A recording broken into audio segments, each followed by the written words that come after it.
I blocked Airbnb on all of my electronic devices a long time ago because for a long time, the subconscious voices in my head wanted me to run away from silence. And this experience for me tended to be a manifestation of the Sunday Scaries experience. For a long time in my life, and still today, whenever it shows up, there are times when being completely in silence, like right now it's Sunday and there's like a palm tree swaying in the wind right now. It was sunny and beautiful, and I surfed and I talked with a friend at a cafe, and then I sat down with myself here in my home and it was quiet, and it's been quiet for a while. And it was exactly this experience for a lot of my life that actually made me quite uneasy because I mistook silence for stagnation. There's this one really potent example, actually. I was with a friend. I was probably 8 or 9 or 10 years old. I was pretty young with a friend. We were in Hawaii. I was invited on their family vacation. And I remember it vividly. We were at the water park of the hotel next door, and we were wandering around, and then we went through the hotel and we were just kind of exploring like 10-year-olds do. And it was just this beautiful Hawaiian blue sky day. And I would imagine this is most people's dream afternoon. But wandering around with nothing to do and nowhere to be, with not a cloud in the sky, was the first memory that I have of an experience where silence felt disturbing to me. And not only did the silence feel uneasy, it made me want to do other things in order to handle those emotions. The feeling of unease when you have to just be there with your own thoughts and to see what you think about the situation you're in, the life you've created, the actions you've taken, or just not even to think at all. That feeling can be quite uneasy for people. And it's one of the number one moments where later on in my life, I recognized a pattern of me going to digital distractions like Airbnb or YouTube or Instagram or all those kind of things instead of just being with myself. It was hard for me to sit in that space of just like a beautiful Sunday afternoon, as ridiculous as that may sound to someone. But one of the reasons why I found it actually quite difficult to recognize this pattern for myself was I'm a very adventurous person. And so actually for a lot of my life, I've gone on wonderful trips. I've had the fortune as a consultant, as a business owner. These things have afforded me the opportunity to be flexible in my geography, and I've moved around quite a bit, moved every couple of years, traveled a lot. It's been wonderful. However, it is easy to conflate an adventurous spirit with escapism, and it's not one or the other. Sometimes it's adventure and sometimes it's escapism. Sometimes you're engaging, sometimes you're avoiding. And just one specific example was this Airbnb loop, which came out when I had that stillness and that feeling of uncertainty about where I was or what I wanted to be doing or my direction or the actions I had taken the past week, if maybe I was uncomfortable with them or not proud of them or not proud of the productivity that I had. A lot of these things would boil up in this sensation that I can only describe as like a jitteriness of my body. You know, you kind of feel it above your stomach, or for me, that's where I feel it, or maybe in your back. I feel tension in my neck when I'm stressed. It's in these moments that it would lead me to Airbnb to go search up my next adventure, or just adventures that I might never even have, places I might not even go. And I would convince myself that it was actually me planning for my next adventure, or even if subconsciously, if I never said that. But the reality is I was just using this exactly like I would be using a dating app if I was lonely, or Instagram if I felt isolated or bored, or whatever the emotional response was. And one of the funny things that I found, and I felt a bit bad about this for a while when it happened, was this didn't just happen when I was at home, like on a quiet afternoon like I am right now. For example, I traveled for a year, a couple of years after college. I saved up money and I lived in my van for 6 or 7 months of it, and then random hostels and other people's homes for the remainder in Hawaii and Australia. And even when I was there, for example, when I was in my van on this adventure, by and large, completely free, having so much fun, like genuine fun, not escaping. I wasn't escaping at all. I was genuinely in it and engaging and reading. And the example I'm thinking about, I was on a hike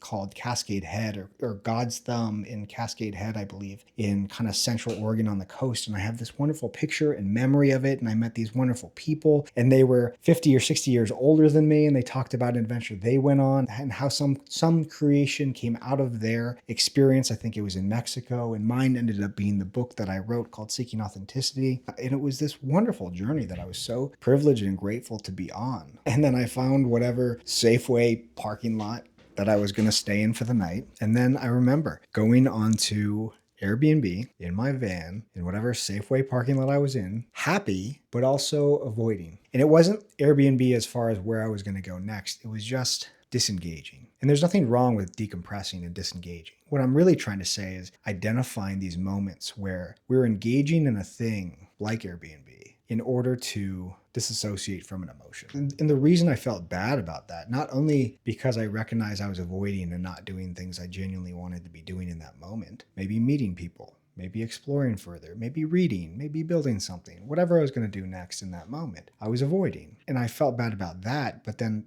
doubly on top of that, I felt bad because I was avoiding something that is so unique. I was on an adventure, and I was avoiding the adventure that I was on and so passionate about. And so that ended up as this deep inner questioning of that experience. Or another one, which is far more recent, I spent 3 months in Pichilemu, which is a cool little surf town in Chile, about 4 hours south of Santiago. And once again, it was a calm Tuesday afternoon. And this time I didn't do it because I have stronger boundaries around these things and I recognize them. But I just felt this urge, this sensation, this desire, like uncontrollable desire to go onto Airbnb. And once again, I understand the ridiculousness of this thing. It's not like I'm doing something horrific. I'm going onto a website to explore homes in other places. I'm going onto a rental vacation website. But it doesn't really matter how you avoid if you're avoiding. So in this example, now similar thing, I'm sitting on the deck of this beach shack that I rented for $1,700 for the month, overlooking Infiernillo, this incredible left-hand point break in this little bay right outside of Pichilemu, I guess kind of technically in it. And there are these strong kind of side shore winds, and the sun is shining. The UV was 12, so I had to stay under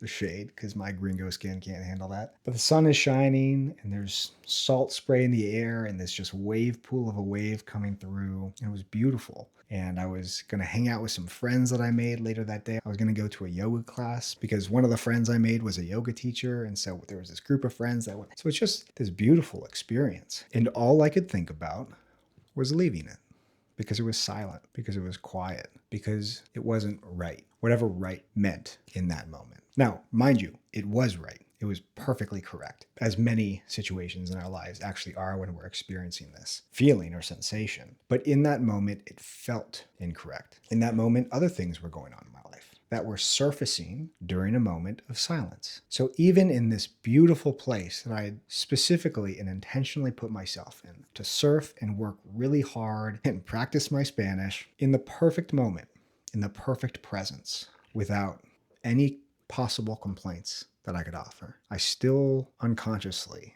wanted to run away from that moment. And that manifested for me in this desire to go on Airbnb. The reason why that doesn't catch me anymore is because I collected that data. Over the course of many years now, I identified that as a way that I try to cope with that emotion, that specific emotion of silent afternoons with perfect blue skies and wind rustling the trees. That experience that it sounds like so many people just find so deeply pleasurable. And now I am far better at appreciating, but an experience that led me to want to run away. And for those that say, oh, come on, it's fun to look at Airbnb. It's fun to imagine the travels that you're going to go on. I agree completely. As long as that was the intent. If you are honest with yourself and you think this is fun in this moment, then perfect. But if in that moment you know, like back in your head, you're not actually enjoying the experience, that's the moment I'm talking about. And it is an uneasy moment. And it can be, once again, doubly uneasy because it's easy to beat yourself up when you actually have a moment of rest and you're spending it doing something you didn't really want to do. And then you can beat yourself up on the fact that you have the privilege to do this thing. And so you should be enjoying it, but now you don't enjoy it because you should have been doing something. It's right, this like crazy negative feedback loop. And that is how I would qualify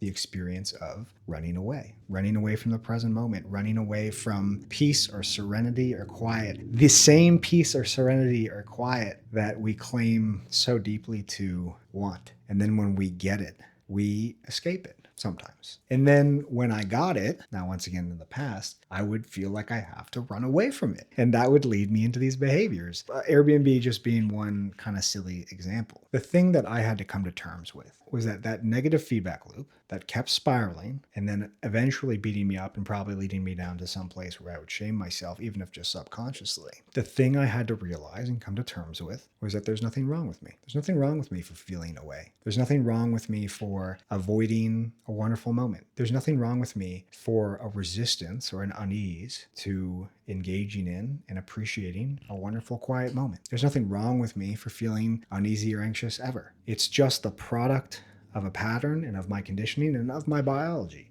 In certain moments, certain things trigger certain emotions in me. That also doesn't mean that just because there's something wrong with me for feeling a certain way or potentially engaging in these kind of behaviors in the past, like scrolling Airbnb instead of being present in the moment, doesn't mean I shouldn't change that behavior. And that is the reason why Airbnb is blocked, by and large, for most of the time on my electronics. Now, if I really want to get to it, I can get to it. I'm an engineer. Like most engineers, you put a VPN on my computer, I can get around it. We're fine. The reason for that filter is not actually to cure the root cause. It is to offer a moment that increases the space between trigger and reaction. And I want to have enough space that I can implement some tool. And that tool could be a reframe. That tool could be calling a friend. That tool could just be sitting with myself. It depends on the level of unease or the emotion or whatever else is going on in my life or where I am. But if I have something that can invoke that space and I have the right tools to put in that space, then by the time that I get to the reaction,